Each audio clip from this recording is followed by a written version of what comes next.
Hey, what's up, everybody, and welcome back to That Triathlon Show, the podcast presented by scientifictriathlon.com. I'm your host, Michael, and this episode is Beginner Tip 10, where I'll talk about triathlon training as a master's athlete. How does training and things that go around training change as we grow older? Well, first, let me reference a couple of very important resources on this topic if you want to go more in depth after listening to this quick tip. And the first and most important episode that I've done on this is episode 20. It's called Masters Athlete, How to Minimize the Performance Decline for Aging Triathletes. But we also talk a bit about this in my interview with Joe Friel all the way back in episode 1. And more recently, I've interviewed Karen Smyers, who raced professionally until age 49 in episode 102. So we go into what she did to stay competitive as a master's athlete. So I'll link to all of those episodes in the episode description. But briefly, there are three main contributors to our slowing down with age, which is a process that on average starts around 35 years of age in endurance sports. And the first is reduced VO2 max, which means the maximum amount of oxygen that our muscles can use. So it's basically our highest gear for anything longer than 90 seconds or so. The second reason is that the amount of lean muscle mass that we have is reduced with age, and there's an increased mass of, or increased percentage at least, of body fat. So both of those, they kind of go hand in hand to reduce the performance that aging athletes can retain. So I won't get into much more detail and background here, but you can find a lot of that detail and background in episode 20 when you go and listen to that. But wait, there is actually hope, even though those things sound grim. You don't have to just accept these changes.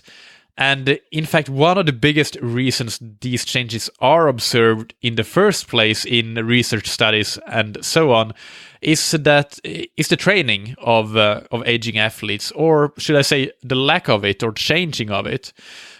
It has been shown many, many times that actually the reduction in the performance is very, very closely correlated with a reduction in exercise volume and intensity. So actually, if you were to keep training the way that you already are, with some maybe needed modifications, but by and large, then you might not see those changes, at least not very dramatically. So let me cover 4 action steps, and plus a bonus action step actually, to what you should do to keep it very practical, as I like to keep these beginner tips. Action step number 1 is that you need to keep training, and you need both volume and intensity. You may need to put your intense sessions a bit further apart than you're used to from where you were younger. So, and if you happen to have intense sessions on 2 consecutive days, try to make that gap 36 hours. So maybe do the first intense session in the morning on day 1, and then you train in the evening of day 2 to make everything that you can basically to keep that gap between intense sessions larger. But if in doubt, choose quality over quantity, especially in running, because while I said that keeping volume up is important, there is a case, and there are research studies showing that you can get away with slightly reducing volume, but you need to keep that intensity up. Again, it's all about keeping the VO2 max reduction to a minimum. Action step number 2 is injury prevention. This is something you need to get on top of. So listen to last week's beginner tip episode where I discussed a number of ways to do it, but more important than anything is proper recovery, and the greatest tools that you have for proper recovery is sleep and nutrition and a smart training plan that does these things of putting your intense sessions apart far enough, and all of those sorts of things, like having hard sessions and easy sessions. But sleep and nutrition, especially sleep, also nutrition. Both of them are super important. I don't want to prioritize them in any way, but so you need to really focus in on both of them. And everything else is really gravy. Sleep and nutrition is what you should focus on in terms of injury prevention, but also things like core training that I mentioned in last week's episode. Those are also very important and have their place for sure.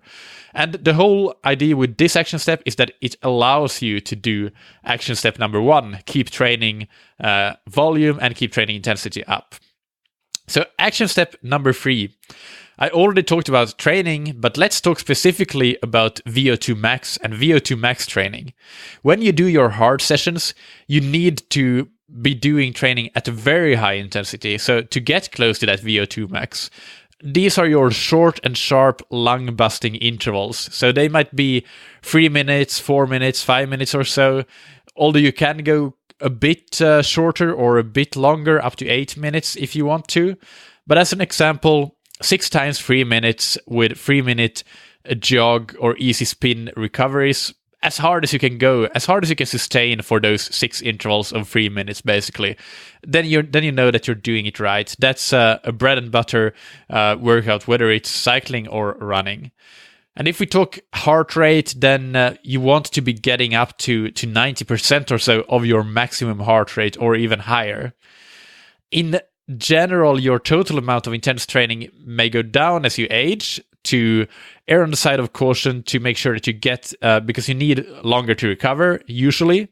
But when you do go hard, you should go really hard. So definitely more of those supra-threshold, above threshold intervals, and reduce the amount of moderately hard intensity that you may have been doing a lot of in the past. Even if it worked beautifully for you when you were younger, this is the way to go, because you want to keep that VO2 max reduction to a minimum. You can it's much easier for you as an aging athlete to maintain your endurance at that moderate intensity side, so at threshold or below. But that VO2 max, that's critical, and that's where these super hard, intense sessions come into play.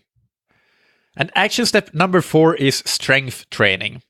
You want to be lifting heavy weights because this will retain your lean muscle mass, which I mentioned is one of the reasons that performance usually declines.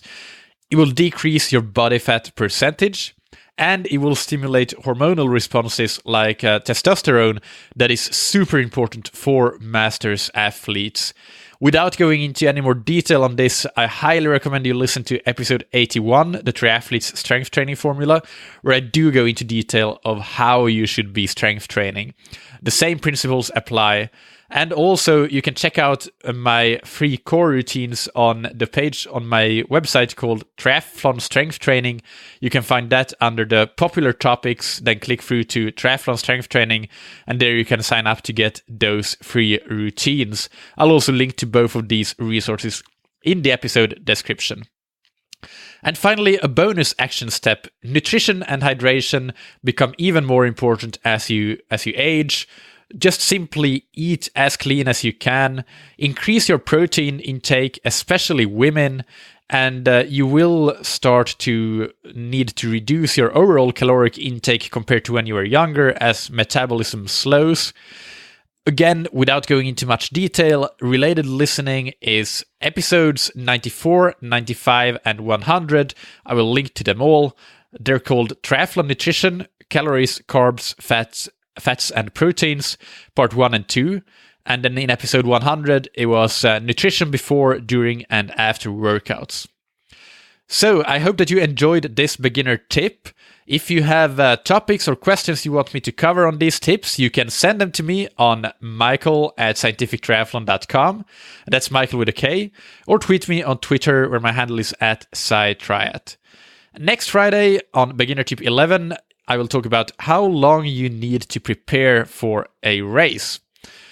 And as a final call to action, I would like to ask again for you to submit a rating and review on iTunes if you enjoy this podcast.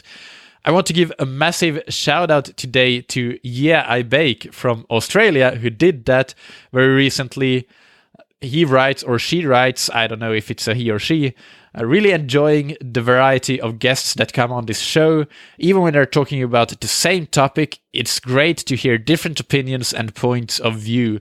It covers all areas, including the psychology side, which I am finding fascinating. Keep up the great work. And it was called Can't Stop Listening was the headline of that review, and it was 5 stars. So thank you so much for that, mate. Yeah, I bake. I really appreciate it. Remember, everybody, that your rating and reviewing really is a very important part of keeping the podcast going and staying alive. I seriously mean that. It's not something that I just say. So if you have a minute, please go to iTunes and rate and review the show. Thank you, as always, for listening. Keep training smart and keep loving triathlon.